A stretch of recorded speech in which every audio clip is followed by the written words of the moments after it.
Princess Leonor arrives in New York after 5-month naval voyage. Wave royal return. The ocean is calm. The skyline of New York glows at dawn. A familiar royal insignia waves gently from the deck of a ship that has traveled halfway across the world. Cameras flash. Crowds gather. And then, there she is. Princess Leonor of Spain. The future queen. The young royal who has just completed a 5-month naval voyage that changed her forever. No one expected this moment to be so emotional. But the second Leonor steps off the ship, the world goes silent. Because this isn't just a return. It's a transformation. For months, she has been gone, training alongside Spain's naval cadets, enduring the rough seas, waking before sunrise, learning leadership not from books, but from the deck of a vessel surrounded by salt and wind. And now, as she sets foot on American soil for the very first time since her voyage began, the difference is unmistakable. The young princess who left Spain has returned as something far more powerful, a woman ready to rule. But before this moment of applause and celebration, there was sacrifice. There was challenge. And there were stories no camera captured. When Leonor embarked on her naval training aboard Spain's training ship Juan Sebastián del Cano, few outside the palace knew just how demanding the journey would be. Her days began before dawn with drills, inspections, and duties that left no room for royal privilege. The sea became her equalizer. Every wave tested her endurance, her will, and her patience. She slept in narrow quarters, shared chores with her fellow cadets, and learned to navigate by the stars. Insiders reveal that early in the voyage, Leonor struggled with seasickness, a rite of passage for every sailor. But instead of retreating, she endured it quietly, refusing special treatment. Her instructors, initially cautious about commanding a future queen, quickly saw her humility and resolve. She wanted to be treated like everyone else, one officer later shared. And she earned that respect faster than anyone expected. As weeks turned into months, Leonor began to thrive. Her discipline sharpened, her confidence deepened, and her presence on board shifted from observer to leader. Witnesses recall one particular night, when a storm caught the ship off guard, winds howling across the deck. While some panicked, Leonor remained calm, helping secure ropes, her voice steady in the chaos. It was that night, they say, that her fellow cadets stopped seeing her as the princess and started seeing her as one of us. Now, 5 months later, her arrival in New York marks not just the end of her voyage, but the beginning of a new chapter. As she steps down the gangway, dressed in her crisp navy uniform, the flashes of cameras illuminate a symbol that no longer needs words. Her parents, King Felipe and Queen Letizia, are not with her. This is her moment. Yet their pride is written across every headline back in Spain. "Our daughter has grown through service," the king once said. And through the sea, she has discovered strength. The crowd waiting at the port is unlike anything New York has seen in recent royal visits. Spaniards abroad wave red and yellow flags, Americans cheer with fascination, and journalists scramble to capture every angle. But Leonor's expression remains poised, her gaze forward, measured, humble, and quietly proud. What truly stuns observers, though, isn't her poise. It's what she does next.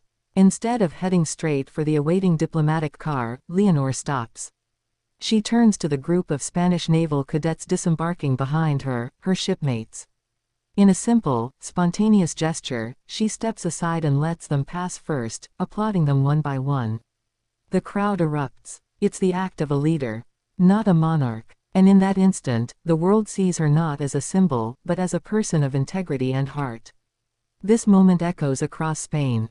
Commentators call it the return that redefined royalty. Political analysts note the power of her symbolism, how her naval service connects her to Spain's military heritage and strengthens her legitimacy as heir to the throne. But ordinary citizens see something deeper: authenticity. In an age where royalty often feels distant, Leonor's transformation bridges that gap. Her naval journey wasn't staged for cameras, it was a test of resilience. And it worked. The shy teenager who once stood quietly beside her parents now carries herself with the calm authority of a woman who has seen the horizon and knows her path. As she moves through the crowd, shaking hands, smiling warmly, she stops to greet a young girl waving a small Spanish flag. The girl looks up, wide-eyed, and says softly, "You're my hero." Leonor smiles, kneels down, and answers, "The real heroes are the ones who serve." It's a small moment, but it captures the very essence of her 5-month journey. Later that evening, as the sun sets over the Hudson, Leonor attends a private reception hosted by Spain's ambassador. There, surrounded by dignitaries and naval officers, she delivers her first speech since the voyage, brief, clear, and filled with quiet emotion. "This experience," she says, "has taught me that leadership begins with listening, that service shapes strength, and that the sea humbles even the proudest heart." Her words are met with applause, but it's the final line that lingers: "Wherever duty takes me next, I will carry the sea within me." The next morning, international headlines explode. The Times calls her the most relatable royal of her generation. El País hails her as Spain's new symbol of modern strength. Social media floods with images of her saluting the Spanish flag as the ship departed, and of her walking down the New York pier, no crown, no entourage, just purpose.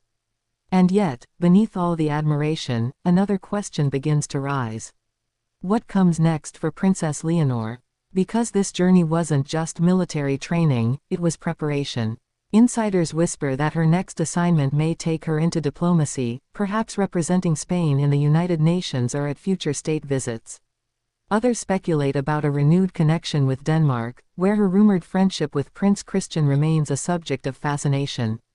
But whatever path awaits, one thing is certain: the young princess who sailed away 5 months ago has returned with a strength forged by salt, storm, and solitude. In Spain, her return is already inspiring a new wave of admiration among young people, especially young women who see in her not just royalty, but resilience. Schools across Madrid play clips of her naval journey, teachers speaking of duty and courage. Social media fills with the phrase, "Leonor's generation," symbolizing leadership built on service, not privilege. Back in New York, as she departs the harbor, the camera captures one last look, Leonor glancing over her shoulder toward the ship that carried her through the journey of a lifetime. The wind lifts her hair, and she smiles, not the poised royal smile of duty, but the genuine smile of someone who has faced the unknown and come out stronger. In that moment, it's clear. This isn't the end of her voyage. It's the beginning of something far greater. As the car pulls away and the ship fades into the distance, the narration of her story feels complete for now, but history will remember this moment as the day Princess Leonor returned, not just as a princess, but as Spain's next great symbol of courage and heart. Because sometimes, it takes the vastness of the sea to reveal the depth of one's soul. And today, the world witnessed just how deep Princess Leonor's truly is.